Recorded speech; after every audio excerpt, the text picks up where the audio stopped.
We don't realise our shit isn't meant to be toxic. It all grows from that little nugget. And the love you have for this little thing growing out, it's like, as I said, the closest thing I'm going to have to bearing children. Everything you got from the restaurant comes in a package, good to grow. So you eat it, swallow the seeds, plonk it in the ground in its container. It grows, and then you can become like part of the community. So when you've actually got stuff to bring back to the source, we're all sharing shit. Your piss is like a printout of what you're deficient in. Mm-hmm. So when you drink it, your body goes, oh, I'm deficient in this, and this, and it restabilizes your body's fucking balance. If I did 2 bumps of cocaine and drank a can of Coke, that cocaine would be out of my body within maybe 2 days. This fucking pile of sugar will be stuck and become part of my body somewhere. I think everything's wrong. Worse, no cash. Yeah, but I'm not into that, baby. I'm just into you. I love you. I really do. I love in the middle of the podcast when there's a random domestic happening. My name is Grady Stewart, an American living in Australia, and in 2018, I was convicted of cocaine trafficking from Compton, California to Perth. I've done my crime, and this podcast is my redemption. Are you ready? Welcome to Crimes and Misunderstandings, a true crime podcast where we do real interviews with real convicts, and we find out if they're on the fast track back to prison or the road to redemption. And today's guest is a long-distance relative of Charlie Manson, or it could be. His name is Aaron, a.k.a. the Caveman. Do they call you a caveman? Yeah, cavey, bloody, vagrant, cunt. He's actually not too different from like guys like Elon Musk and. Some of these billionaires that refuse to own homes, like Elon Musk, he sleeps mostly at mates' houses, and he's got like a little $50,000, I guess, I don't know, portable house by SpaceX where he lives, but he doesn't have a house. He's working for Trump, sleeping on the floors. He's just, I'm outside Horse's bloody factory at the moment, so unregistered van. Yeah, thanks to Western Australian Police Force. Thank you very much, boys. Yeah, so, and when I met you, I had a favorite pub called the Grotto. And, most of the time I was sneaking out from my girlfriend, who, I don't understand. She got pissed when and I was so smart. I went to the same place every time. So she'd come and whip my ass, but I would see you there. And you were living in the cave. You were living in a cave that was like, 8-9 years ago, in a cave at the end of Trigg or Scarborough? Yeah. So probably more like 10, when I think it's like 2011 now when it started. And I probably met you in between 2011 and to now. Like it was around that era. Yeah, and you haven't lived in like a structured home since, like you just you're a flea floater? 6 months I stayed kind of in my mate's shed kind of thing in Girraween. I did that when I was just a little intermission period, but it wasn't for me. Yeah, so you lived in a literal cave? Yeah, just in the sand dunes, man. I just got fucking chastised by government for doing it, and in and out of bloody prison and arrested just for being a vagrant, really. Bring that mic a little closer to you. All right. Yeah, just pull it closer to you. How'd you find that cave? Small. It was more like a hole. It was like a hole in the end of a rock that would get inundated with waves and shits every now and then. But it was enough shelter to kind of get through when I needed it, Gotcha. Yeah. Through this rebellion, you found this magical pill of an eye opener in the pineal gland. Yeah. Like, so I was an angry bogan, angry bogan, death metal. Hated techno. Just like, you fucking techno faggot and shit. And then went out to this club with my cousin, and he gave me this pill. And this pill kicked in, and they were playing all that old school trance and shit. And I was like, what the fuck is that, man? And it dissolved all of the shit that I had up, and it entered into me. It was weird. And from that day on, never listened to death metal again. Never listened to death metal again. Never. Just went down that road. And you're a techno dude. Man, I love it. Yeah. So we've got a guy here. We always let somebody sit on the blind mic. He's known as China around these parts. I say hello, China. But you've had something to do with the party scene, the rave scene. You know a bit about that, don't you? Yeah, mate. But retired and hung the boots up 5 years ago now. So mate, you never retire. There's bush doors, mate. The bush doors. Once you go to bush doors, so I was like, why the fuck have I been in town when these things are going on? Like, oh God, yeah. So you take this pill. Who gave it to your uncle? I can't really say who gave it to me, just for legal reasons, just in case, But just say someone at the club gave me this ecstasy tablet, and it was probably China, but go ahead. Yeah, it dissolved all of this shit that was, and it like the music went inside me, and fucking it never went out. Like it pushed all of that anger and hatred and death metal out, and from that day, never went back to death metal. Was more. Well, it changed my life. I had to say, one ecstasy tablet changed my life. Like, it was insane. So, and I'm still there. Like, I'm still there. I'm all in that peace, love, and happiness, but without the ecstasy, Yeah. I listen to that music without pills, without drugs. It's weird. It just changed my whole architecture of my brain. There must have been a blockage or something there that it just... Yeah, but I mean, a lot of people are doing that ayahuasca. I see the world way too real when I do those things that I wake up and want to slap myself. So I like to live in oblivion, but I still haven't found that one. That one hasn't found me. Yeah. I've done the DMT and stuff like that, but the ayahuasca now, I think that finds you. It's something that it finds you, and when the time's right, you shit and spew and you go through all that that next transformational level, I guess. Yeah, so I mean, you fell in love with this drug so much you decided to start. You thought it was a good idea to share it, and you shared it for some coin, and ended up. Turns out it was highly illegal. Yeah, well, I mean, I got into drugs for drugs. Like, there's lots of people that get into drugs for money. Like, I got into selling drugs because I like drugs, and I could get drugs at a better price if I got them cheaper. And I fell into this whole like business scheme, but I realized that I was my own best customer. Yeah, and so it never really worked out. I get to the end, I'm like, oh shit. And when the cops busted in my door, they opened up my fridge and there's like nothing in it. He's like, fuck, he slams the door and he's looking around the house. He's like, fuck, and there's like $1,000 and some drugs, I mean, at least you need some peanut butter so you can stick your drugs in there for when they come in. But you didn't even have that. No, that was organised crime. They look like bikies, the flannelettes and everything, guns out in the face. I'm like, mate, this is a bit hectic. I'm sitting here linked up playing Super Nintendo emulator with my brother, like smoking weed, and you're coming in all gung ho. It's like, mate, I'm not like the boys, you know what I mean? But they work that out. But I mean, there's people that are in that scene for different things. But I was just like drugs, Yeah, but that's got that. Hey, when I sold my drugs, I told you I'm probably the least successful drug dealer in history.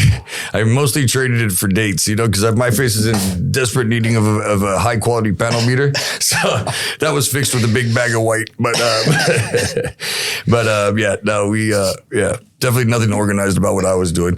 But that's the thing, I was just young, dumb, and just like, fuck yeah, mate, this is killer. But then, as I said, I'm my own best customer. Like when you're your own best customer, things don't really go too much better for you from around there. So what was prison life like? I mean, you did the round like Hakea, and then you stayed in the lower security, but did the rounds. But I stayed in Hakea for like 3 and a bit months before I got transferred, when I only had to do a year. But it's an interesting place. Yeah. Well, so I mean, never got fucked. Yeah. Never had an offer from one bloke in the kitchen. It was a bad puff, like violent puff, and he was the boss. And he was the boss. And he did get me out one arvo, and he's like, mate, I had a dream about you last night, and like you were this nice bloke, you're this staunch bloke, like get around that, and I couldn't help it. And I was like, mate, really, really flattered. Next day, quit the kitchen, that was it. Man. It's not my gig, but man, these things happen in there. But thank God, I stayed virgin. Yeah, that's right. I tell everybody, I wasn't gay, but my cellmate was. That's not true. I'm from Texas. It's just a joke, please. As long as you're not taking it, you're not gay. So anyway, so you did prison. You get out of prison. What's the game plan? Oh, went and kind of worked in the mines. Got out of the the selling drug. Check, you got? Take this one. Okay, see you. Still, managed to stay clean and that for a bit, but then, man, I'll still dally around and stuff. I'll still go out and party and whatever. I find alcohol is probably the worst drug in the universe. He's got a girlfriend here that I've accidentally called her the wrong name twice. And usually I give nicknames. Can I call her the wrong name or get us a nickname, or should I call her the right one? He called her the right one. Okay, cool. Claire, she says that alcohol gives her bad ideas. She looks at Aaron like a uncarved cow. Needing some carving. Property damage, you know, like can get a bit. It's a little bit hectic. I don't like the book, like How to Murder Your Husband. But she's so beautiful. She's the love of my life. Those are the most dangerous type. You know what they say. If you want to be happy for the rest of your life, make an ugly woman your wife. And the other one is always marry a fat person because big dogs can't jump the fence. Like them feeders, you know, the ones that they get and they feed them up. They can't get out the room. The firefighters have to come in and break down the door. So all right. So you've come out of prison. I guess you're already in the music scene, and you've gone into doing doof DJing. Like, tell us about like what happened with your early on like stage career. So I've been fucking around with it for ages, you know, like messing around on like Music Generator and shit like that, and I slowly, you know, kept buying better stuff and like got to a point where I thought I was good enough to go to Sony BMGs in like my mid-20s. Yeah. It says here by 20 you were like producing music like it was rubbish, but it was? But I mean, I didn't get good, well, if you could even call it good, until like past 5, 6, 7 years or something. But I went to Sony BMG with this trash CD, like across the Nullarbor with a parrot, lost everything, crashed the car. This Port Augusta I went through, fucking nightmare. Ended up at Sony BMG in Sydney, me barefoot with a parrot and just the CD and this shit, rocking up, demanding to see like the boss, fucking sign $1 million contract, fucking got kicked out. Anyway, It was one of those things, you know, like I had that much belief in what I'd done. And then I listened to that same CD now and I'm like, the fuck were you thinking? I was like, it's meth. Were you on the meth back then? Man, what do you mean? Who hasn't been on the meth in Perth? I've never, meth wasn't, they say speak crack? for yourself. I haven't been on the meth. Hey, man, I'm from Europe. Like, I don't understand it. He's not from Europe. I'll tell you, they used to have good old school speed here, like the proper one, and then they all transitioned into this like stuff. We didn't even know you could smoke it. Smoking is what makes it bad. Like the other line of it, meth. Like, so like if you sniff meth, you don't want to sniff it again for another 10 hours because the whole face is burnt out, you know, all fucked up. You can stick it in a pipe, you know, smoke it, woo, and cunts are sitting there blowing clouds. Like, it's not even as harsh as smoking a bong. So like, cunts will sit around. I'm just saying, general Perth like scene when it came out before it became like evil. You'd be sitting around here, like having a cup of coffee, and cunts are all blowing out clouds, like, "Hey mate, how you going? And like, that's it. Like, it's just how that was the culture here. But you know, that was back in my young days. I had to go through that to get to where I am now. I didn't even know you could sniff meth. Oh yeah, man, it's fucking wretched. Like it is so bad. Like it's like you're slivering, like cuts you to bits. So I mean. But it's a part of the amphetamine family. But it is what it is. But I mean, as I said, mate, I'm from Perth. I'm from Australia. That's normal. Standard procedure over here. Well, I mean, like even in prison, I think like 95 in my own like procedure, like 95% of everybody that's in prison is either in for meth-induced like psychosis, crime, selling meth or doing something on meth like that they didn't even know, like But I mean, it's like meth, like people like that give meth a bad name. There's like people that do it you wouldn't even know they do it. Like there's meth's kind of like a thing that happens in society. Some people like. It's like taking Dexy. Some people, it's like they're out in the street going fucking and making it look really bad for everyone else. But I don't condone it, and it's like I've found other things other than meth now, which are far better for Well, you're into psychedelic stuff, But So with Joe Rogan, like I do watch a little bit of like Joe Rogan every now and again. I mean, he swears by like. I mean, what's MDMA treatment, mushroom, like microdosing, all that stuff, like what it does for depression and like mental function. LSD, man, if you take it in small amounts, like it's, they've done studies with it, like placebo and it burns holes in your brain, actually fixes all the brain stems and like makes your whole brain active. If you use these things in a proper way, like it's better for you than I don't know what proper is. Not too long. I mean, it was maybe, like 1,000 mics like out in the bush. I don't even know what's 1,000 mic. I don't even know what a mic is. What's a mic? Is that a podcast with 1,000 people? Yeah, no, that's I think the one where old Hoffman took it for the first time, and he's on his back riding his bike upside down on the side of the road for the universe. I took LSD in high school, man. I remember the first time I took it. It was like Felix the Cat. I had a bad story. took it, and I just ended up sitting in my parents' room all night, like doing this. The second time I was working in Aspen, Colorado, and I was delivering pizzas for Pizza Hut, and I pulled up to this guy Shanti's house, and of course nobody in America everything's tipped. So I drop off some pizza. He's like, bro, I don't have any money for a tip, but do you want to hit acid? And I was like, well, I'll take the cash. He goes, no. I go, I don't want to take acid because I got to go drive doing deliveries all night. There's no Waze, there's no like GPS. You had like a Tom's book where you looked up, and he's like, yeah, it's real mellow, man. You'll enjoy yourself. I said, cool. I took this Felix the Cat like an idiot because I'm not too smart. I go back to work and I pick up 20 pizzas to go deliver. Anyway, I'm driving. Aspen's very small. And I live like, I don't know, 30, 40 minutes outside of Aspen. I get in the car and all of a sudden everything's like, whoa, what's going on, man? And I felt like I thought I was speeding. So if I looked down, I was going 20 miles an hour. I was like, what's going on? Anyway, I end up passing my house and I'm going, wait. I was at my house. I got 40 minutes outside of town with somebody's 20 pizzas going 20 miles an hour. I just pulled into the airport parking lot. I sat there until like, I don't know how long until I could like function. I went back to work. It was about 8 o'clock in the morning and Pizza Hut was closed, believe it or not. And I still have the pizzas.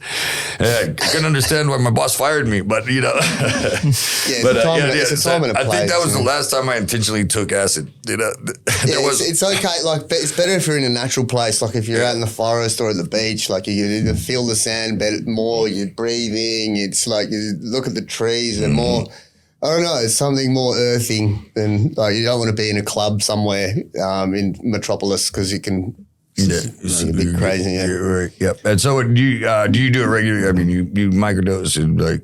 Well, a friend of mine does, you know, every now and then. And what do you feel like it just, I mean, declutters your mind? It shows you the things you need and you don't need. Like, what does it do? It sent it like, so, I don't know, it makes things more, that you feel a good feeling, you feel more connected to the natural world. So like, if you're walking along the sand, you'll feel the sand like really in your feet. You'll feel like you just feel the nature more. You're swimming in the ocean. You feel like you're connected with it all more. Like it just, you breathe. You actually feel when you're breathing.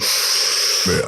And you sleep, when you wake up from a sleep, man, there's no thing I've woken up from acid, but where my brain just feels like, whoa, and I'm just clear, good to go. And but it may not be like that for everybody, but I mean, I think it could fix a lot of people's, like, you know. Yeah. What's the difference between an acid and a mushroom trip or a feeling? I think one's psilocybin and one's lysergic acid. The mushrooms are more, I don't know how to describe the feeling. They're more body and it's different kind of sensation. I prefer the feeling of LSD, but mushrooms, it depends on there's so many different flavors of them. Like, they all do different kind of things, you know, but they make me feel kind of more body wasted and more tired sometimes. And it all depends on what you're after. But I mean, there's these natural things, these illegal drugs are far more beneficial than the devil's syrup. Like the devil's syrup, you get 1,000 people on acid, you're probably going to have like a whole bunch of like this energy shit with people. Like enjoying each other instead of trying to kill each other. Yeah. Same with the MDMA. Same with like the MDMA, it'll be all peace, happy, love, like with all these things, weed, you're going to have a whole bunch of people laying down. You might have a few people paranoid out, but that one here, you get the police like busy, you know, it keeps the whole thing functioning, prison system functioning, everything functioning because, bam, so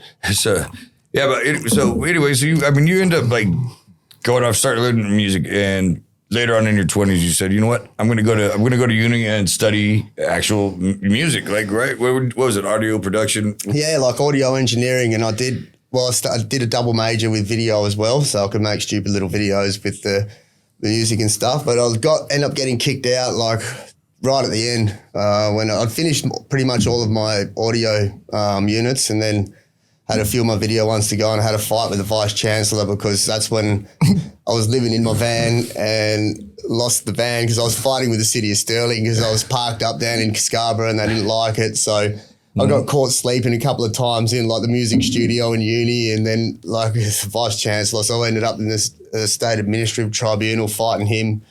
Yeah, ended up getting kicked out. But I mean, I learned what I need to learn, you know what I mean? Is this a SAE or is this which? ECU. Like ECU. I did, I was like kind of WAPA and the actual uni. Yeah. So I was like, mate, it's a fucking uni student, you know what I mean? Yeah.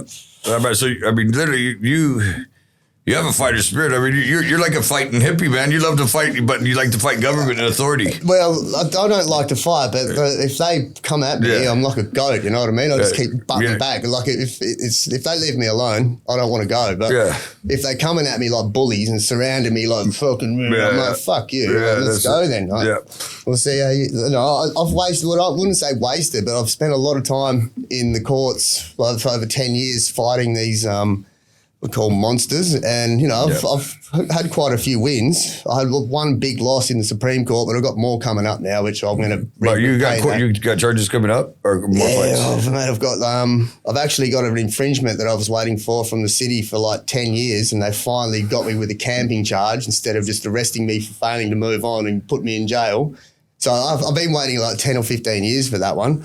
So I've finally got that one. A camping charge? Yeah. Like what, they're charging you for camping? No, they never did. I wanted the actual infringement for camping because it's like an offence that relates to property. It's an offence I have against it. But they would bring the cops down and say, you're camping. And the cops would say, move along, you're committing an offence. So they'd always go, no, fuck off. So they'd pick me up, stick me in the slammer, and then I went into haycare for like 7 weeks or something because I refused to obey a move-on notice, and there was this whole big kerfuffle about it because you're not meant to go to jail for a move-on notice for starters, but I did because moving on when you decide not to move on, but but I just kept going back, just keep going back just because I'm living in Scarborough. I've lived there for most of my life. That's your place. I'm not going to have anyone bully me out of my bloody beach. You know what I mean? Yeah, I see about it. So once I got out, I started watching all these reels. Like in America, I don't know how the exact law works here, but like if you're on a public sidewalk, I don't know if the cops can do it here or not, or they can't tell you to go anywhere. They can't tell you not to film. You are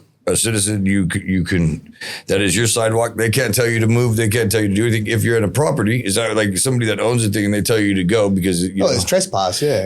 But if you're in a public space, you're a public citizen. Yeah. You're allowed to exist in the public space as long as you're not committing any kind of offences like hurting anyone or creating a nuisance.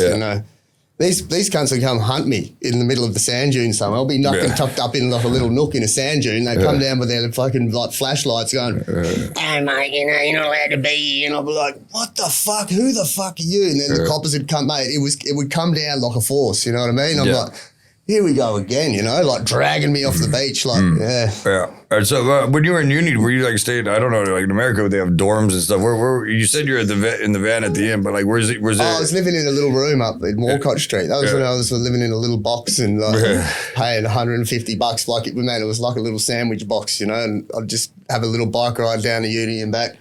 Yeah. And that all fell apart. That house dissolved, and then I went into my unregistered van with Queensland plates, and then I went down south when the break, and I came back up, and man, Scarborough at that time had backpacker vans everywhere, so I was parked up, and I was like, fuck, this is cool as hell. Like, a little community down here. So I was like, fuck, I ought to stay here. And I stayed there for like 11 months, but then that's when the city was like starting to put all their fucking no camping signs on and moving everyone on. And I just stayed there. I was like, fuck yous. And like, it took I'd leave my van there and catch the bus into uni, but it took that one day when they finally impounded it, Yeah, they took everything from you. Yeah, they took the whole shebang that they could. It's funny because we've got people that watch from like everywhere like in America. They don't know these areas that we're talking about. So Scarborough is a beautiful beach area. It's like the probably like the hot, like everybody goes there. It's on the beach. They have the best nightclubs. They have everything. And it's a nice place. But further up, like kind of the further north you go, the nicer it gets. All of a sudden you pass over to Trigg, and then from Trigg to North Beach into whatever. Anyway, it gets to a place called Hillary's. Hillary's is beautiful. It's got a beautiful yacht. They take they've got a ferry that goes from Hillary's to Rottnest. But past that, I pulled in. There's this big parking lot just past it, and I pulled in like 11:30, 12 o'clock at night the other night, and there was like 8 vans like yours parked there. Everybody sleeping. Like how's that possible? Oh, you mean in the one just north of it? What is it? Ocean Reef, Mullaloo? No, before that. It's literally right after the roundabout, the Hillary's boat ramp. Sorrento. No, after north. It's the next north parking lot. Yeah, it's got a name. It just evades me at the moment. It's apparently that's where there was like, apparently there's these apps where you can if you're, you're that way inclined, homosexual, and that, like, you can post up and you can go like meet at a public toilet or a what? Yeah, man. Like this dude showed me, I'm like, what the hell? And there's like, hold on. So there's toilets where you like they say meet me here, and there's like going, yeah, man, hungry for cock, and it'll be like North Beach, like where I go for a shit time. You go for a shit. There's two dudes in there digging in each other's shit. But you got to be like, you got to make sure that like, you're not there that time where it's all happening. It's like, hey, mate, you're good for going. But yeah, that particular car park has been well renowned for dogging or something as well. What does dogging mean? It's where you go onto like, I don't know, one of them Craigslist pages and you post, me and my partner are going to be here, and you go park down there. And these dudes go out and wank off while you're rooting or doing something in the car. Like dogging's like apparently it's big in the UK, but yeah. Right, so these guys have you here to release it. They have some dude come down and bang their missus and they wake up. So a couple will go down there in their car and say we're meeting down here. Yeah. And the dudes will meet down there, so they'll have a couple of outside like floggers. Like, just spectators. Yeah, but they're pulling off. Maybe some of them will get a bit of action, but yeah, dogging is a thing. I didn't realize it was a thing. So these people put on a show. It's like a live show, and you can just come watch. Yeah. Okay. You can different kind of outdoor cinema. I'm learning, man. You can pull yourself as well if you want, and so maybe if you're lucky enough, you might get to have a little bit of action in there. But Stacey, go sit up again. We go to this bike. We got. He's like my adopted son. He's I've had him since he was 14. He's only been arrested twice since he's been with me because of me. Sorry about that, bud. Do you know anything about this dogging? Nah, not at all. Never heard of it. Never grew up in the city, so yeah. He lives in the bush. He picks wildflowers. Literally, he's like, hey, I've crashed my motorcycle. I said, how bad? Well, he's in the hospital, like literally in the hospital, like messed up. And he's like, can you help me come get my bike? Oh, by the way, my trailer's messed up. I said, sure. How far is it? Oh, it's just a 12-hour round trip. I'm like, what, man? I was like, well, where do you stay? I see this bush and it's a swag underneath, right? But he makes bank picking wildflowers. I mean, he makes like $1,000, $2,000 a day picking wildflowers, don't you? Yeah, sometimes. Yeah. So he lives, man, picking wild. You want to make this guy, he makes coin. What, cash? Nah. Yeah, you actually might be good with it. Like you go, nobody's finding your van out there, and nobody's finding his body too. In case I'm never Claire. If there's enough wild pigs out there, you're not gonna find nothing. It's just gonna be strewn through the bloody wilderness. You know? Is there pigs out there, Clayton? Yeah, there's heaps. Right. Get that microphone closer to you. Pigs, everything. Yeah, goats. Yeah, right. That's funny. You ever stuck a goat's head in the fence? No, it's a sheep's head. Okay, just checking. I didn't want to know if you're into that dogging or not. You know what I'm saying? Or whatever. Anyway, we get sidetracked here. I'm learning. I don't know about all this stuff. You know, like. Bro, I thought that was called cuckold. I didn't even know that was mate, dogging. I'm not joking. I never heard of it either. I thought like if you're a dogging someone or you're a dog, you're a give up, like you're a mutt. You know, this is actually a thing where you can go down and become part of some sexual thing in a car park and pull yourself off at the window while other people are doing stuff in the car. But apparently, it's massive in the UK, apparently, and apparently there's pockets of it here. And there's this, I can't remember the app, but if you have a look at this app, what goes on in Perth, like, man, you won't be safe going to public toilets again because there's like places where you go. Can you guys Google this app, please? Can somebody please find out what this app is? I really feel like giving Claire like an alias, but if I call her the other one, I'm dead. But I can't remember the name of it. Thank God I can't remember the name of it. But please remember it for us because we're gonna check this out. We're going with a vlog here. Casey, we're gonna send you with a camera and a microphone to go do some dogging. You down? I know that. San Diego. Please, bro. I know you'd like to do some dogging. I think this is the app. Is this the app? Is this the thing here? What is it called? It's called Dogging App. No. Chat, hook up, and flirt. Is that it? Is this it? No, that's not. No, it's not. It's the app where you can go to the public toilet. Isn't like it'll just say dogging on like one of them Craigslist pages or whatever. But didn't know there's a dogging app. If you go in there, I'm sure you're gonna get it. What do we got here? It's like a homosexual app. Don't they have any like for gays to hook up? Don't they have any for like straight people? No, I wish, man. It'd be so cool, wouldn't it? But dogging has to be like a gay thing. No. But the apps where you like, so North Beach toilet, like, so there's this app and it's got like, let's need some cock, and it's like, I'll meet you here, and it'll have like North Beach toilets where I go to the toilet sometime at the shopping centre. Yeah.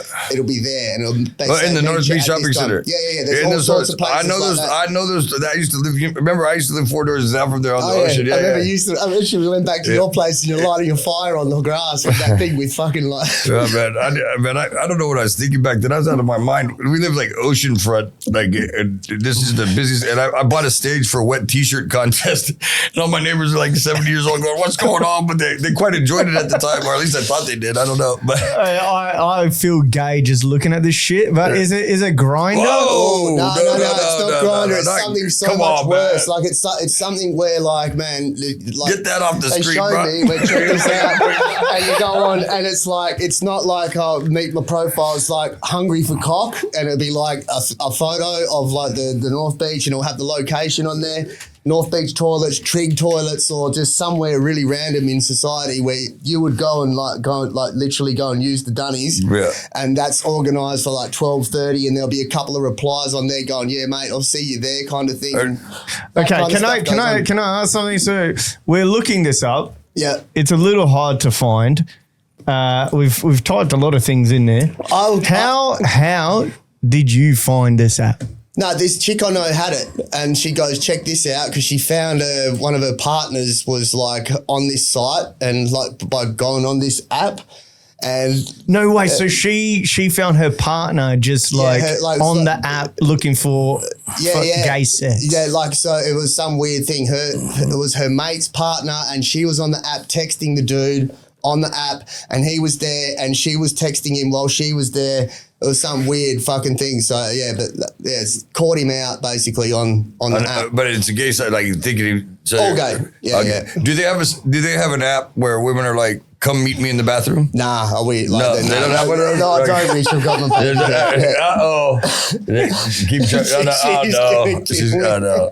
Well, it makes for good viewership. Get him close. I don't even want to. I'm scared, man. What does she think about this app? Give her the mic. I personally have never heard of it. I actually was really concerned when Aaron first brought it up. I thought, where should I check him into next? But I'm not gay, babe. I don't like it. I'm not into it at all. That's what they all say. But $20 is $20. Babe, it's not for money. It's a free thing. It's like, I want cock. Meet me here. Even worse. No it's cash. Not for money. Yeah, but I'm not into that, baby. I'm just into you. I love you. I really do. I love in the middle of the podcast when there's a random domestic happening. I just, hey, Clacy, bring me a rubbish bin. I need to puke, man. That's how we're gonna do. Man, I haven't heard shit that gay since you were telling me about the dunnies. She's good. She puts up a lot of my shit. Man, we're getting there. Okay, cool. Yeah, no, it's good fun and games. All right, let's move on from like gay sex. Sorry. So anyway, all right. So, but is that like she said, like homeless people, like $20 is $20. It probably happens all the time. Yeah, true. No, there's that. I think there's a pretty big scene in it. Yeah, but anyway, I don't know about it. I just got shown this thing and I was horrified. So, if anybody knows of the ones with that women asking to meet dudes and they got to be like supermodels and they want to meet you in the dunny, please mail us ring into the. Send us a message and we'll go check that out. We'll send Clacy. Clacy, can you go down and check it out if there's women looking to have sex in the dunnies? I can investigate for you, but I won't be doing anything myself. Right. Okay, well, you're a good boy, man. You've obviously learned nothing from me. We'll edit that out. No, we won't. Any hole's a goal, right?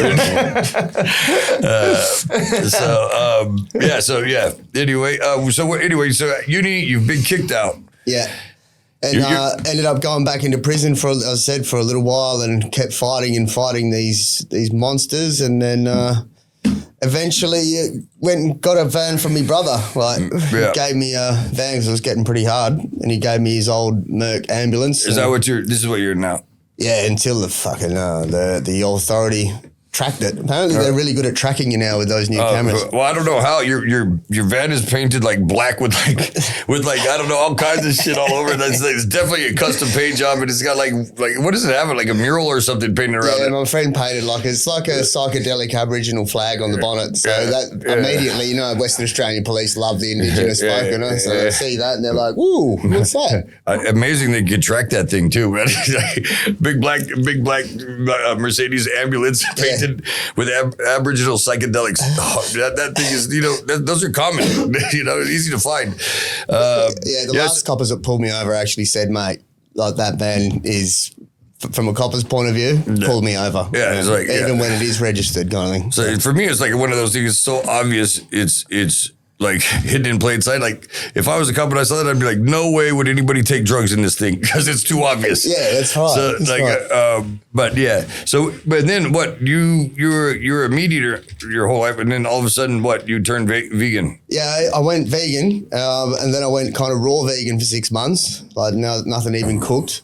Yeah, and still am veggie because I kind of still cheat a bit and then I have a bit of chocolate and that every now and then. But through those uni years, I was really strict. I was strict with my diet and almost too strict to a point where it was all bound to fail. Yeah. So I mean, but why? What made you make that choice?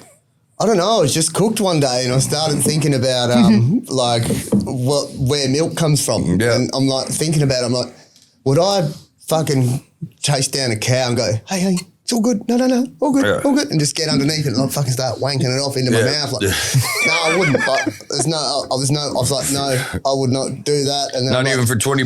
No, not even for $20. Not even for 20, not even for 50. I was like, that to me was disturbing in thinking like what I was actually drinking. And then eggs, I started thinking, fuck, it's actually just like a chicken period. Like just, and it just pops that out. And I'm like, what is that gooey shit in there? And I was like, don't need that stuff. Like, don't want that stuff. Would I go and be able to like grab a big knife, stick it into the thing and fucking like bleed it out? No, I wouldn't. Yeah. But I can pull a carrot out the ground and I can eat it. Like it doesn't scream, like doesn't make noise, doesn't bleed. Like, that you can hear. Yeah, well, yeah, those it's all part of the vibration. You're murdering things anyway, bro. But, but like, I've noticed if you chop it off and you stick it back in the ground, the thing will keep growing. Yeah. It'll keep keep growing. Fruit keeps growing. I've grown a whole garden out of my shit. Like your personal shit. Like, yeah. So swallow. Hey, remind me never to eat a salad out of his house, man. I'm not interested, man. As a matter of fact, I'm not eating anything you cook. Mate, when I lived in this house in Girraween, there was like yellow sand out in the back corner, and I was like, fuck it, like I'm gonna grow my own shit. Yeah, and I was swallowing the seeds. I think I used the toilet 10 times in 6 months, and I was just digging a hole, plonking a shit in the ground, covering it up. And after like 3 months, I had like tomato plants this fucking big. I could grow everything out of my shit. Quick shout out to today's sponsors, Enzino, a Scandinavian test-based nutrition company with a game-changing omega product that most Aussies have not heard of yet. But just like this podcast, it's going to blow up. So you're going to want to jump on board. Their patented balanced oil starts with a simple blood test to show if your omega-3s are deficient. And odds are, they are. What makes it different? It isn't your average fish oil. It's loaded with powerful polyphenols that stop oxidation in your body and make sure it actually reaches your cells to repair damaged membranes. We're talking real results, faster recovery, faster performance, lower inflammation, stronger immune system, and sharper focus. Then at 120 days, you test again and see the proof for yourself. Check the show notes for the link and get yourself back in balance. Enzino. To our next sponsor, Grady Stewart, who brings in the most beautiful topless waitresses in town. Hit him up directly so he can get in touch with Lily, the shark bite lady.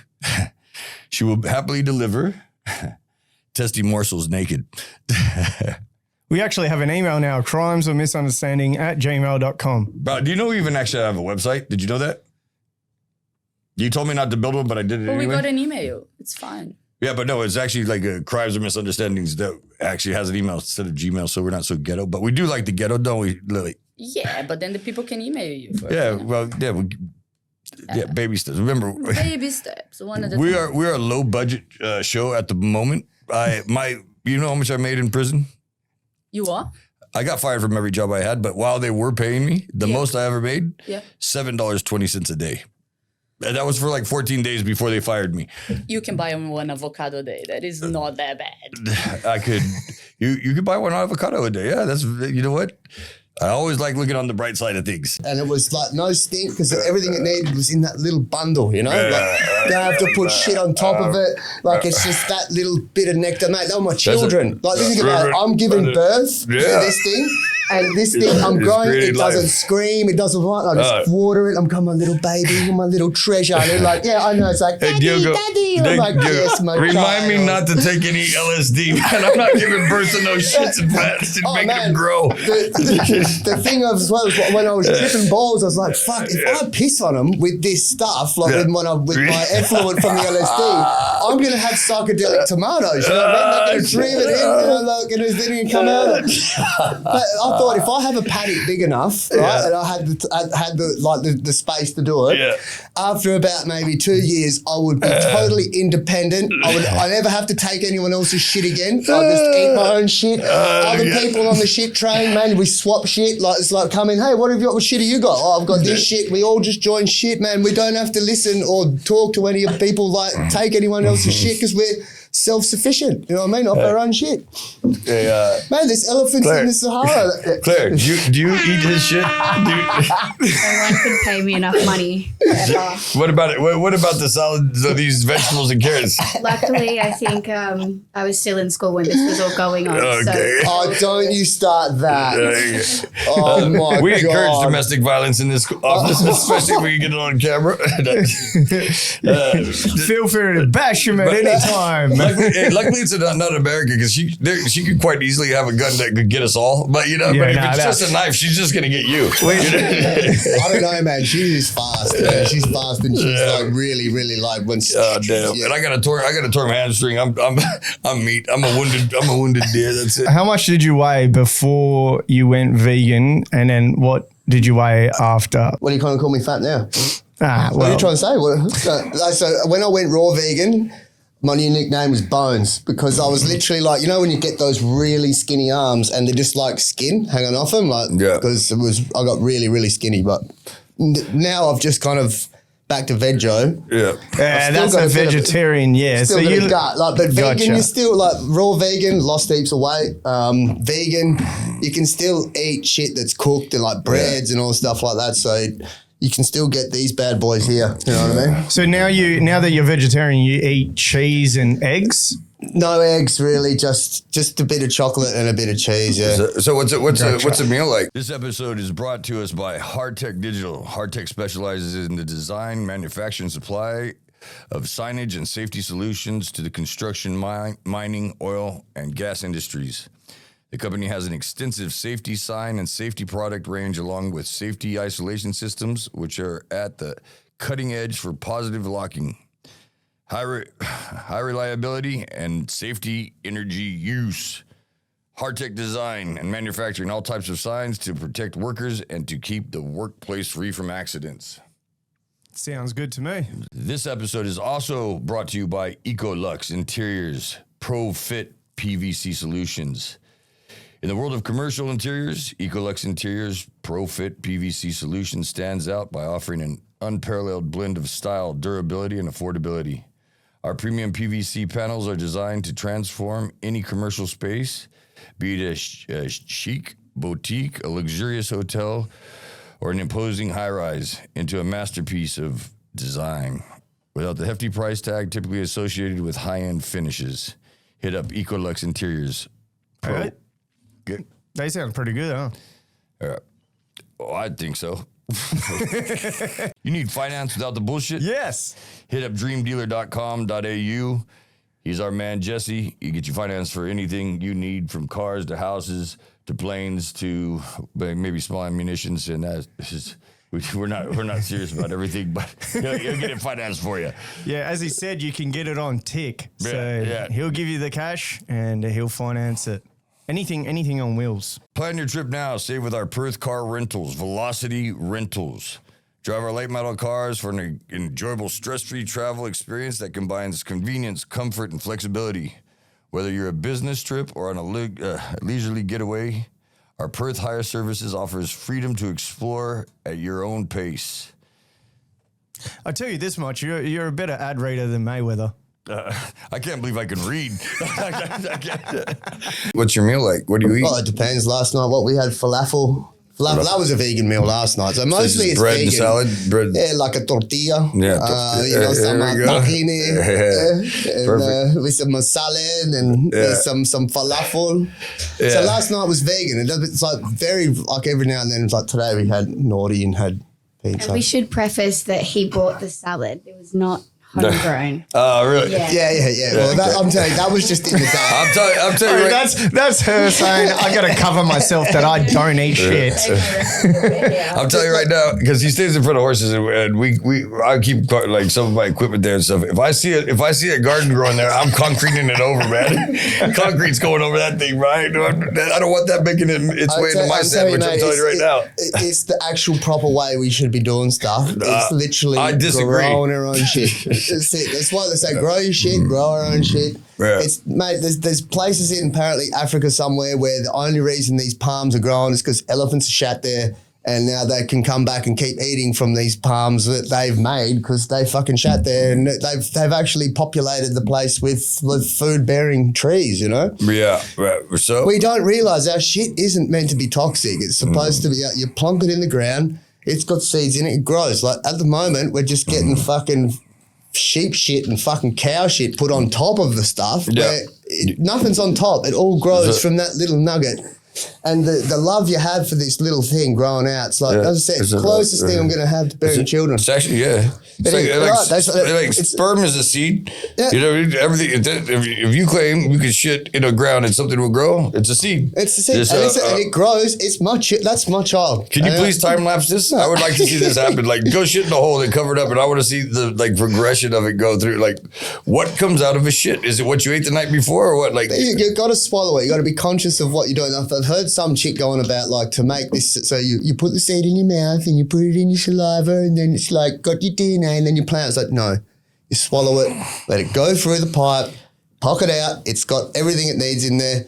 Boom! Out comes your little children, and you nurture them like your children. You know, you go out and you talk to them, and you're like, hello, and they grow, man. They grow like, you know, your baby. Hey, Tom looks like a turd talker. Hey, Tom. Hey, man. What's what you saying, man? Hey, you look like a turd talker. Do you talk to your turds? Bro, no, just look at them funny. You look at them funny. Have you ever planted a turd?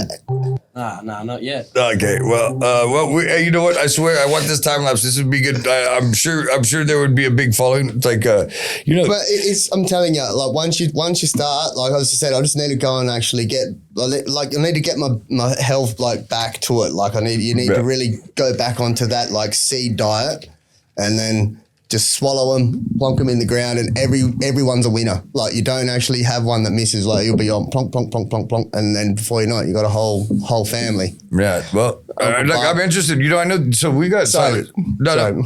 We've got Silas. Silas is this guy, like, he's been on twice, and he's been to like jail 3 times, and I mean, this guy goes spiritual mode, and he actually just called. He literally just called me now. Should I call him and ask him if he drinks his own piss? No. Well, hold on. So he's got a job, but he's got this. He's like, so he's convicted. Like he's got a way of thinking like spiritually and all this. And there's like 600 plus comments, and nobody should even know about this site yet. We're not like advertising. It's about to get to the point where we're going to start advertising. We're getting monetized and stuff like that. And then we're going to start advertising. But right now we're just on YouTube. This guy's got like 600 plus comments, and I would say about 450 of them are ready to start following his cult. You know what I mean? The other 150 think he's insane and on crack, you know, but I'm not on the crack anymore. But this is a lifestyle that people could get behind, and there'll probably be a lot of like backlash, and then like protagonists and got people that want to know more about it. You know what I mean? You're going to probably have a lot of turd planters hitting us up. I had like a business idea, good to grow. Yeah. So like everything you got from the restaurant was like comes in a package. Like everything you eat in there is good to grow. So you eat it, swallow the seeds, plonk it in the ground in its container. It grows, and then you can become like part of the community. So when you've actually got stuff to bring back to the source. we're all sharing shit, but really, man, it's not shit, you know, because your shit is just what the plant survives off. You know what I mean? So, hey, look, I'm not knocking it. If anybody wants to get into a shit sharing community, and you know what? It's not actually like there's ideas. This might kick off. Like everybody goes and shits in their own little garden, and they go and hand their shit over on like an exchange market. You know what I mean? It's not shit anymore. It's actually the produce of it, and it's natural because there's you don't need shit on top. Like this grew out of yellow bricky sand. Right? It was no nutrients in the soil other than that egg, and that egg. So this kind of. Where do we got going? So we got I don't know if you do this, but this was actually a viral video because this guy, so America running for mayor of London drinks his own urine on camera. He runs a very big podcast, and he was an independent candidate for mayor of London, and he drank his own urine. So this is him. I need to drink a little more water because it's a little yellow, but let's have a little bit more. A lot of fighters do that too. A lot of people drink their own piss. That's normal. Especially in like the athletic community. So it's a little salty. There we go. I'm gonna not have too much, but I'm gonna have enough so I can. Oh yeah, you learn to stop and save it. So this is him and his guest pissing in a cup and drinking it on the podcast. They drinking each other's piss or are they swapping? No, their own piss. Yeah. Man, they do that here in Australia, and isn't it called? What was that guy's name? Todd Carty, the NRL player, and it was called the bubbler. The bubbler? Yeah, that's the bubbler when you piss in your own mouth. You got kicked out of the NRL for it. Yeah, but I think that's him being like, "Oh, this is a cool thing to do." Where this is him saying that this is a nutritional benefit for you. Well, but we might be starting a movement here. Like, Aaron, if people want to get a hold of you, do you have social media, anything like that, or are you off grid? I've got nobody at all, but I mean, that's all I am is nobody at all. Yeah, but what happens if people want to get this knowledge out of you? Like, seriously, because that might be. They're gonna have to go for you, mate. That's it. All right, we can do that. We can do that. I know where to find you for now. I mean, until you move your location, which is. Well, that's going to be a while, I think, before I'm able to get out of there. Well, hopefully. About a week. So you've got less than a week. It takes Diego a month to edit. So by the time wait, probably 10 years. Right now it's 2023. If you're seeing this anytime soon, mate, I've still been living in 2024. I didn't even know we're in 2025. Someone actually told me we're in 2025. Fuck. Claire. Are you willing, like, if people want to get a hold of you guys to like start the movement? No? No, that's not Aaron's forte. But what happens if there's people like, okay, we want you guys to commit like $50 a pop to join Aaron's movement so he can help it grow. You'll find a soil ground, and if you do that, you get, say. Look, 50. I love the idea, but I think I'll just leave that to Aaron. I'll just stick to working at a bar. Okay. Soil Grounds is a fantastic name. I love that you just came up with that. That's it. Like, mate, I'm not like, my mate made me sit down and watch this 2-hour podcast about drinking your own piss. Yeah. And I've done it. I did it. I give it a crack. I give everything a go. And I don't know, like. Do you think drinking your own piss, like Grady, I think he just said it's actually beneficial for you. But so do you think drinking your own piss is good for you? Allegedly, right? So if your piss is like a printout of what you're deficient in, so when you drink it, your body goes, oh, I'm deficient in this, and this, and it restabilizes your body's fucking balance. That's what I heard. So I did it. I've spewed. I lost the videos of how it happened because they're quite funny, But I did it for like a couple of days when I was down south, and I didn't feel any great difference from it. But I mean, it didn't kill me. Well, you're used to taking like small amounts of like LSD or whatever, massively change your body. I bet you if you had to finally, I remember I did a 7-day fast and ended up like the genius I am. The first thing, it was all water. Then at the end, you just like raw foods or whatever, like the last day or so, raw foods. The very first thing I drank after having this 7-day fast was a Coca-Cola. And I probably felt like I was on crack, but I was like, wow, you know, so our bodies are like so contaminated, but like, that's why little kids, they eat sugar, Ben, and they're like spray painting walls and stuff like that. I do not let my kids touch sugar in my house, but I load them up before they go back to their mom. So yeah, that's the way. But when you think about it, so I was thinking about like, so in a can of Coke, there's 40 grams or something of sugar. When you have a look at the amount of how much that is, and like, just say I do a bump of Coke or something, it's like a gram. Like, even if it is a gram. Yeah.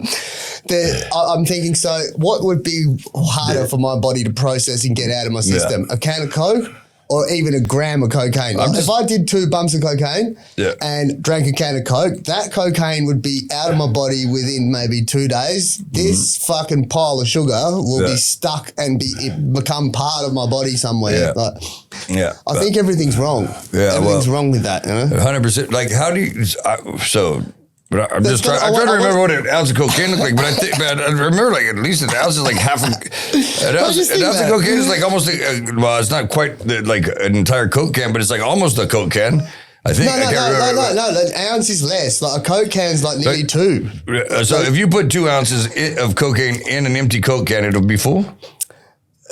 No. So if you put an ounce and 3/4 of cocaine in a Coke can, it will be that much, but that's how much sugar's in it. So just Clacy, go get a Coke can out of the thing. Let's pour some sugar in there and see how much that is. But I'm just curious. No, we've got it right here. So this is how much an ounce of cocaine is. That's not an ounce of cocaine. That's a gram. Come on, not even close. That's what a Coke can is.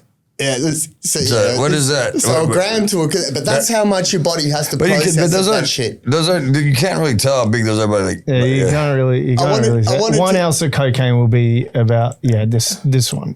This would be an ounce of cocaine. Yeah, unless it's in Perth. In Perth, an ounce of cocaine could be the size of a truck because it's got all kinds of stuff in there.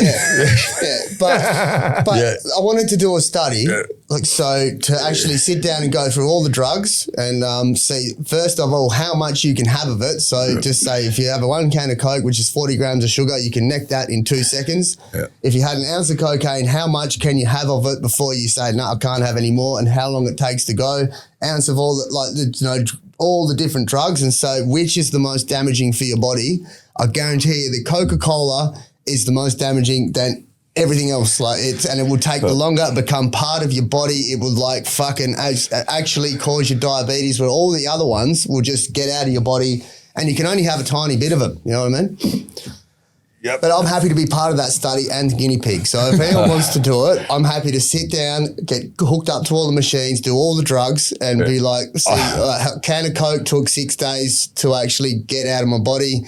This amount of that drug took that long to get out of my body, and just so we can get an idea of what's actually healthy for us and not. You know. But you know what? There's probably some pharmaceutical companies that would love to guinea pig you. You know what I mean? So like, if there's any pharmaceutical companies out there that want to sponsor the show, we got a guinea pig for you. We're happy to sell them to you cheap. I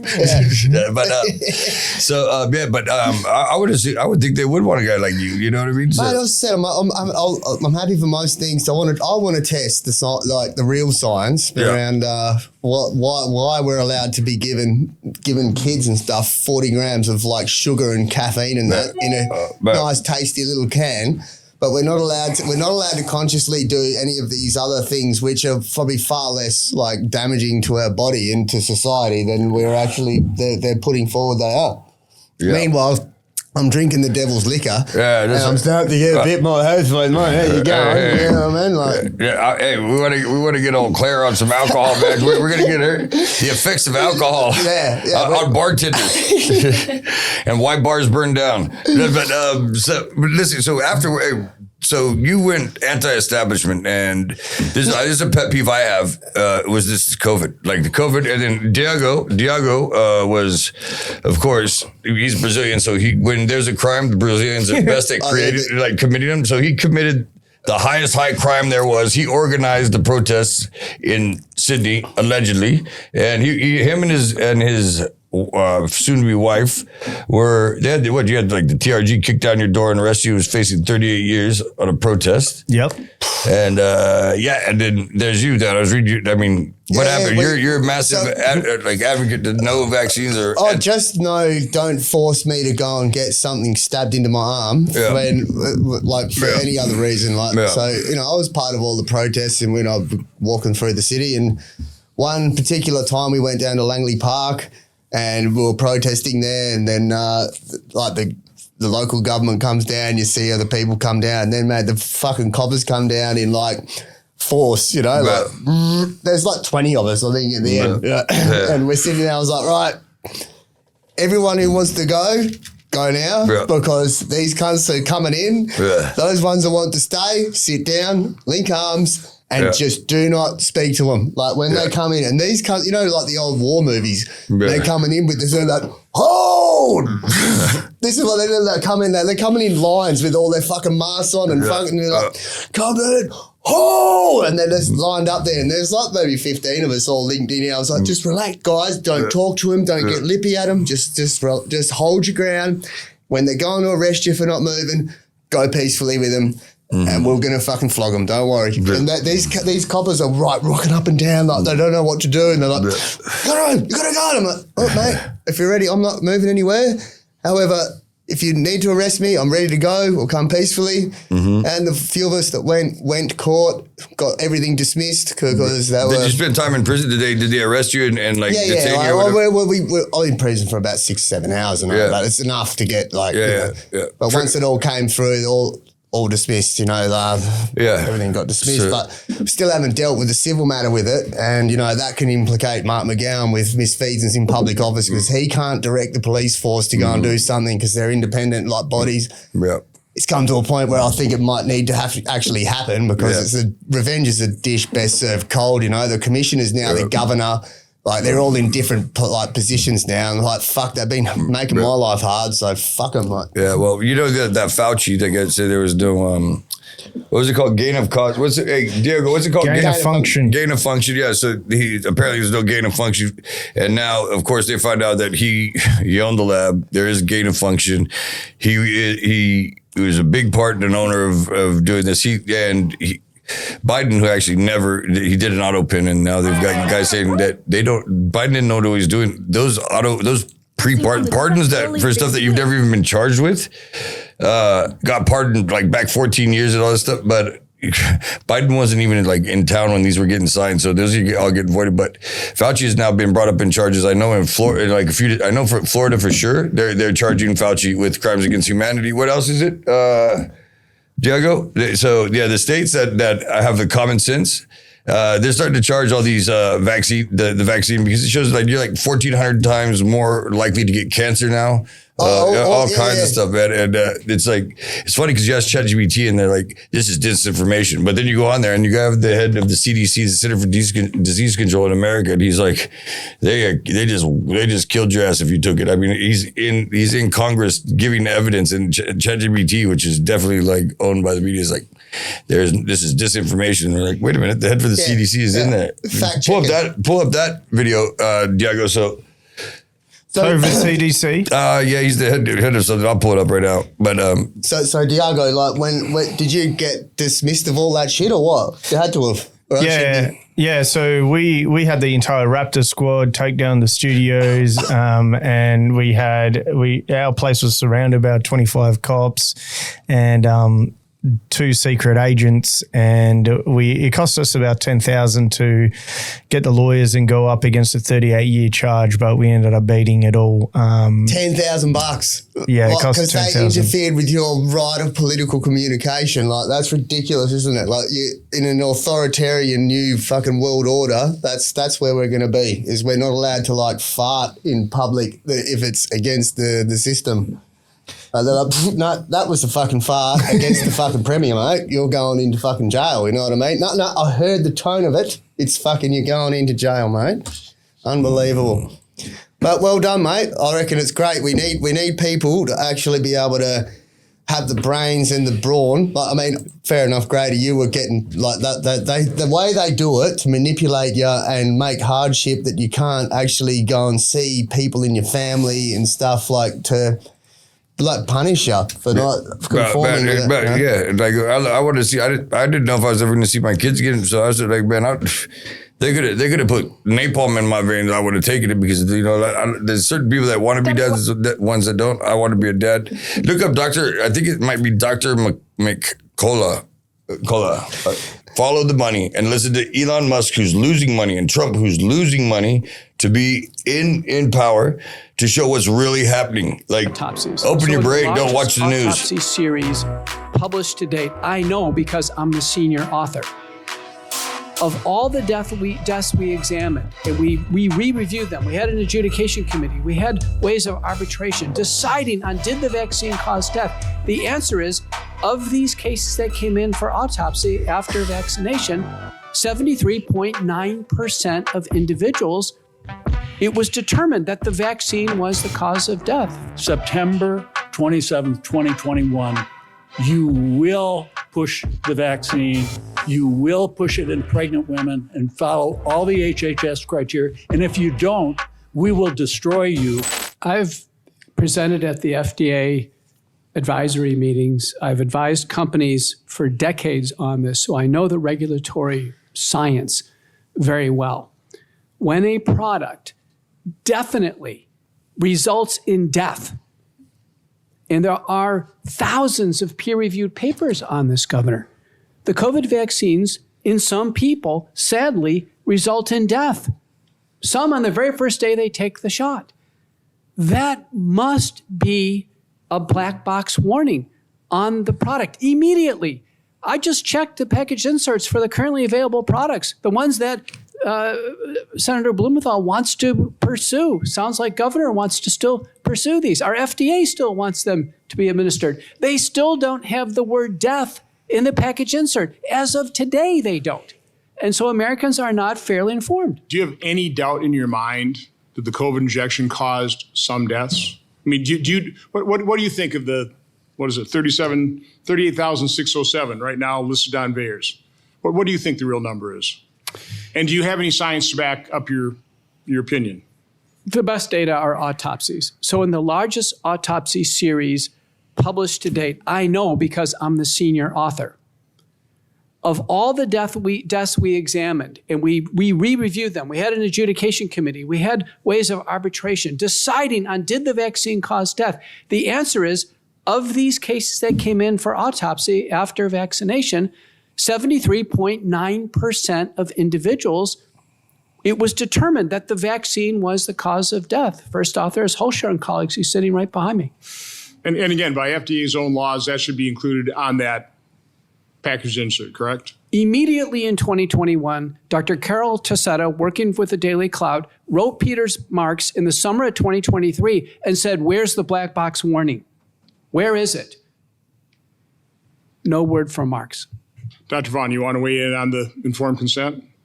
Well, the other thing is, I think emergency use authorization, actually by definition, when you fill out the documents for the patient, if they read it, it actually says that they should make sure that they are under no compulsion to get this product. And that is what's so confusing, because even though the product was mandated in the summer, at the end of the summer of 2021, the product on the shelves was still the EUA product. And in that sense, for somebody to be mandated to something that they also have to sign to say that they weren't mandated to do it is kind of hard to do legally. By the way, that's the subject of a couple oversight letters in terms of the whole full authorization type of thing. Dr. Thorpe, quickly? Yes, on informed consent, there was completely the opposite in pregnant women.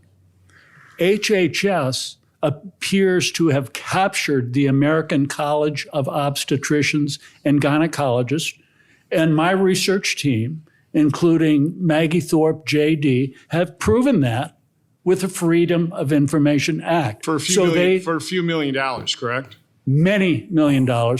They captured ACOG. In December of 2020, everybody at ACOG and the other organizations, we're not going to push this vaccine in pregnant women. In the span of a pregnancy, 40 weeks, September 27th, 2021, you will push the vaccine. You will push it in pregnant women and follow all the HHS criteria. And if you don't, we will destroy you and your professional career will take your license away and we will decertify you. That went out to 60,000 OBGYN doctors. So we probably should have expanded the title of this: corruption of science, federal health agencies. What would you call those? Professional organizations? These are the three organizations that essentially govern obstetrical care, not just in the United States of America, but the whole world. By the way, I wanted to ask you, to what extent are the medical journals funded by various conflicting organizations, pharmaceutical companies? I've heard Chinese interests. I mean, are you aware of that? You were talking about the article written by the editors of the New England Journal of Medicine. Yes, I'm aware of the study by Wen and colleagues, David Daniel Wen, that was just published October 10th of 2024, documenting that 1.06 billion with a B dollars went to the reviewers of the medical journals, of probably the most influential medical journals: New England Journal of Medicine, Lancet, BMJ. And that's coming out of the pharmaceutical industry. That's correct. So Dr. Walscott, as a vaccine injured, do you believe you received informed consent? Absolutely not. Absolutely not. I mean, informed consent, and I, as a physician, I believe strongly in informed consent. Informed consent requires true and transparent data. And we can sit here and hear the mantra or the typical narrative of safe, effective, saved millions of lives, but in reality, that's not true. Horseshit. So essentially, they're saying that 73% of people that took the COVID and they died after taking the vaccine. That was the main thing of that. Yeah. So and with irrefutable evidence of the guy that has studied it the most from autopsy. Yeah. Yeah. So people that have died, let's just say he's grabbed 100 bodies. And you're wrong. It wasn't 73%. It was 73.9, which is, I think, the number. Oh, man, I've seen a video with the blood that comes out and the things they're pulling out of him. Oh, man, it's nasty. I'll tell you right now that, like, if they told me I had to take a shot and I could get, I would get, let's say, $5 million, but there's a 75% chance I would die. There's no chance in hell I'm taking that, because my life doesn't belong to me. It belongs to my kids. So, yeah, I'm telling you right now, these governments murdered us. We're just not dead yet. You know what I mean? Like, I know. Like, because my friend worked in a crematorium, and when you go to take a body to cremate it, and they have a pacemaker, you have to take this pacemaker out. He said you knew immediately who took the shot and who didn't, because their veins were like milky and filled with like some sort of film, and the ones that didn't. To be fair, man, I think they're spraying it everywhere. I think they're in the clouds. Even if you didn't take the shot, you're going to be full of the shit anyway. They're putting it in everything and everything. So and we're all going to be full of it at the end of the day anyway. Yeah. So anyway, we do a 75-minute show. Diego. Yeah. Are you with us? I'm here. I'm here. We're going to talk to Aaron. We're talking Barry. We're coming up with this new business as we speak. If you feel like being in a shit show, a shit show, but like a shit exchange of and I mean, this could be a thing. Even make light of it, but like literally, it could be a thing. So I'm not joking. You have inspired a shit show, but go for it. You just need to have the land. Mm-hmm. You just need to get your diet a bit right. You need to swallow the right seeds. Man, you dig a hole, you plunk that thing in there. There's no smell. And you just water it, nurture it, and you'll just see these things will pop up. I'm a man. I can't have kids. I can't unless I have a partner. However, this is the closest thing I've had to actually bearing children. Like, you know, you pull it out and you that's a lot of children, bro. Sometimes I have a couple children a day, man. But, you know. They don't scream, they don't cry, but you still have that love and nurture for them. You know, they're a living thing. I've never loved and nurtured a turd, man. I might have to tell the truth right now, but yeah, go ahead.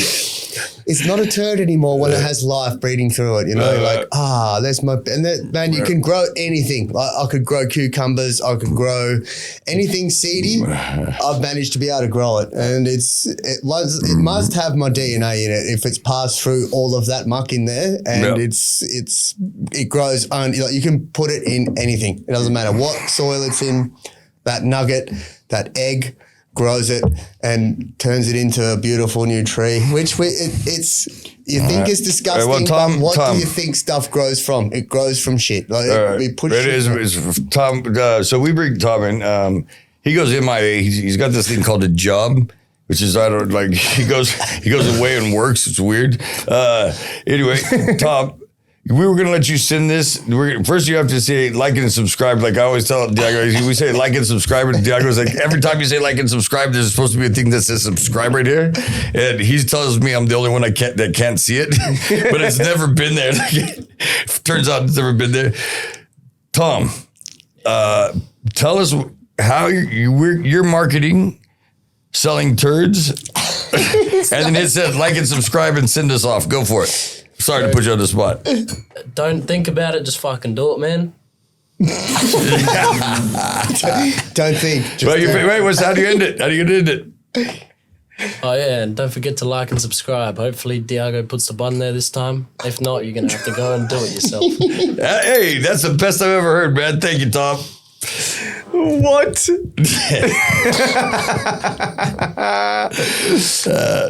I love it. Hey, so I do have to say, I've got one of the things. We have what society considers one of the most recognized underworld characters. I went to the show and he comes up to me and he's like, Grady, he goes, me and all the boys watch your show. He goes, it's so unprofessional. We love it. So we're not changing a thing. You know, we are the unprofessional podcast. It's like the underground, mate. You know, it's raw. Yeah, and hopefully we see this guy soon. We're working something out, but he's interested in coming on and be a big game changer for us. So plant a turd, contact Aaron through us, and we will teach you how to exchange shitty plants. Yeah, we can solve the problems world for shit. You know what I mean? Shit talk isn't always that bad. Oh, sorry. Okay. Go ahead. Can you just say, because it just seems like a woman should always sign us off. Thoughts of the day and send us off. Well, I'm highly concerned, but also highly supportive. So thanks for watching, guys.